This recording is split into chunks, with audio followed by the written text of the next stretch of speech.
আমি হিন্দু সন্ত্রাসীদেরকে বলবো এটা গুজরাট নয়, এটা বাংলাদেশ। আমি হিন্দুদেরকে বলবো এটা দিল্লি নয়, এটা বাংলাদেশ। আমি বলবো এটা ইন্ডিয়া নয়, এটা শাহজালালের পুণ্যভূমি বাংলাদেশ। এখানে আপনি আমার ভাইকে পিটিয়ে মারবেন আর পূজার নামে দেশি অস্ত্র আমাদেরকে দেখাবেন।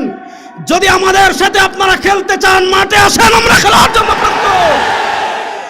আমরা পরিষ্কার ভাষায় বলতে চাই, মন্দিরে নিরাপদ থাকুক, এটা আমরাও চাই।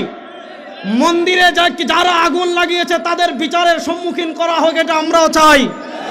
কিন্তু আমার নিরীহ মুসলমানদেরকে যারা ঘন্টার পর ঘন্টা বন্দি রেখে তাদেরকে যারা পিটিয়ে শাহাদাত বরণ করেছে, মনে রাখবেন মুসলমানের রক্ত পান করে পৃথিবীর কেউ নিরাপদ থাকতে পারে নাই, আপনারাও পারবেন না।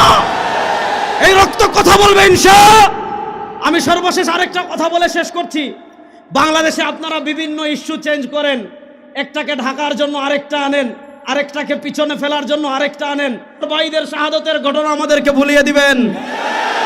আমরা শাহাদাতের দাবি, আমাদের ভাইদের রক্তের দাবি আদায়ের জন্য আমাদের নেতৃবৃন্দ যদি আমাদেরকে নির্দেশনা দেন, আমাদের নেতৃবৃন্দের আনুগত্য চূড়ান্তভাবে প্রকাশ করে আমার ভাইয়ের রক্তের বদলা নেওয়ার জন্য আমরা প্রস্তুত আছি না ইনশাআল্লাহ। আসসালামু আলাইকুম ওয়া রাহমাতুল্লাহ।